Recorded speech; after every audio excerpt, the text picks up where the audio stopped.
Abu Ali ibn Sino kabi ulug' ajdodlarimiz asos solgan tibbiyot maktabining vorislari bugun ham xalq salomatligi yo'lida matonat bilan mehnat qilmoqda. Ular har kuni jasorat, insoniylik va fidoyilikka to'la qahramonlikni namoyon etishmoqda. Ana shunday insonlardan biri ilmiy yangiliklari, o'z bilimi, izlanishi, kashfiyotlari bilan alohida ajralib turadigan, shogirdlarga bo'lgan mehri va inson salomatligiga qo'shgan hissasi bilan tanilgan Toshkent tibbiyot universiteti Termiz filiali tibbiy biologiya va gistologiya kafedrasi mudiri Zamira Nurovadir.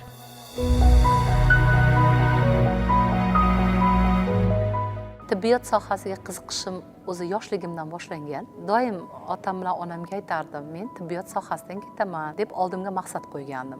Va vaqt o'tib, yillar o'tgan sayin maktabda ham tibbiyot sohasiga qiziqishim yanada kuchayib ketdi. Qarindoshlarim orasida shifokorlar bo'lganligi uchun men aynan shifokor bo'lishni, tibbiyot sohasi yo'nalishida borishni nihoyatda xohladim va bunga meni otam, onam ko'mak berdilar, qo'llab-quvvatladilar. Vaqt o'tib, yillar o'tib, fikrlar o'zgarishi bo'ladi, lekin shunda ham men o'zimni fikrimda qat'iy qolganman. Biologiya, ximiyaga qiziqishim nihoyatda katta bo'lgan. Termiz davlat universitetining tabiiy fanlar biologiya fakultetiga o'qishga kirdim. Biologiya fakultetini a'lo darajada qizil diplom bilan bitirganimdan so'ng men o'z oldimga maqsad qilib qo'ydim. Baribir tibbiyot sohasiga ketaman deb. Men shifokor bo'lmagan bo'lsam-da o'sha paytda, lekin yanada shifokorlikka qiziqishim kuchayib, aynan O'zbekiston Fanlar akademiyasiga qarashli immunologiya, allergologiya ilmiy tadqiqot institutiga aspiranturaga kirdim va shifokorlik yo'nalishida o'z ilmimni davom ettirdim.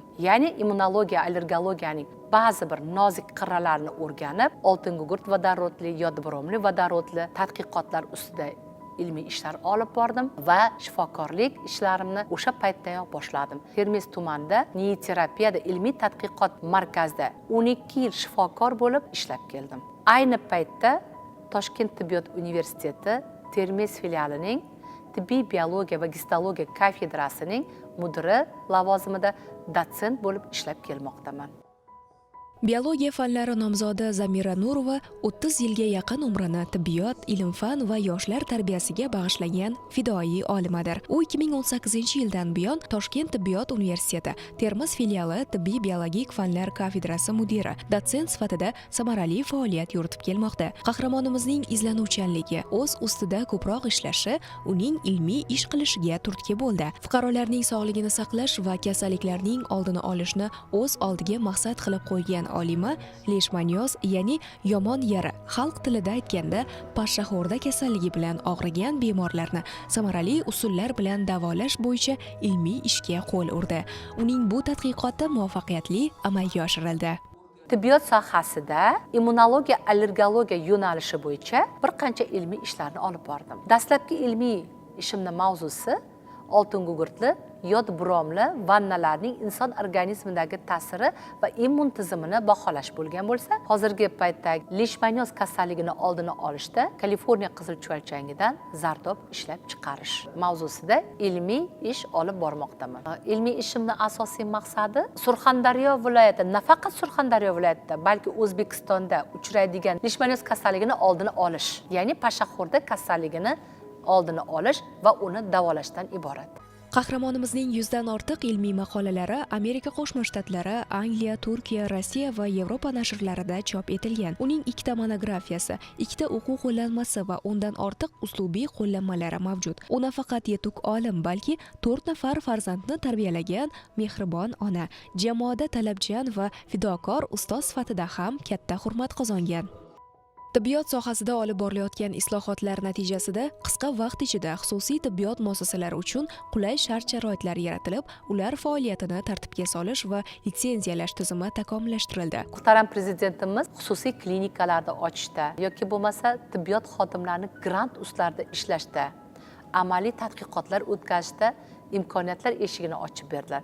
Men ham shu imkoniyatdan foydalanib, hozirgi paytda qo'shimcha ravishda xususiy klinikani ham yuritib kelmoqdaman.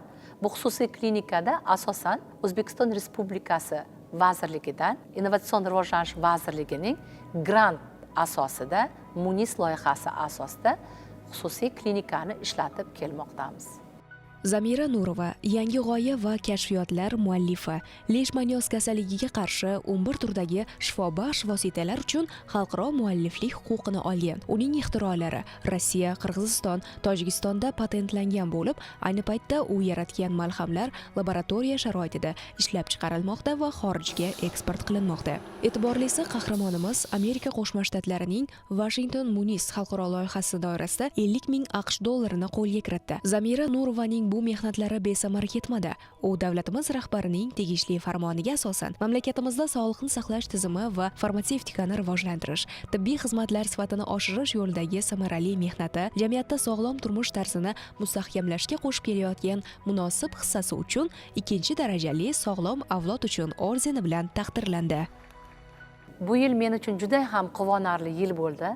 Sababi qo'shaloq bayram bo'ldi desam ham adashmayman. Kuni kecha Sog'liqni saqlash vazirligi tomonidan sog'liqni saqlash a'lochisi ko'krak nishoni bilan taqdirlandim. Shuningdek, tibbiyot xodimlari kuni munosabati bilan 2-darajali sog'lom avlod uchun ordeni bilan mukofotlandim. Mening kamtarona mehnatimni muhtaram prezidentimiz yuksak mukofot bilan baholaganliklarini o'zi men uchun bu oliy baxt. Bu mukofot faqatgina meni mukofotim emas, balki Toshkent tibbiyot akademiyasi Termiz filialining barcha professor o'qituvchilarining mukofoti deb bilaman. Shuningdek, bu mukofot men uchun ulkan mas'uliyat yukladi. Men yana o'z ustimda ishlashga, yanada fidoyi bo'lishga, yangi g'oyalar asosida dorilar yaratishga va'da beraman va sog'lom avlod tarbiyasida o'zimni hissamni qo'shishga bor kuch-g'ayratimni ayamayman.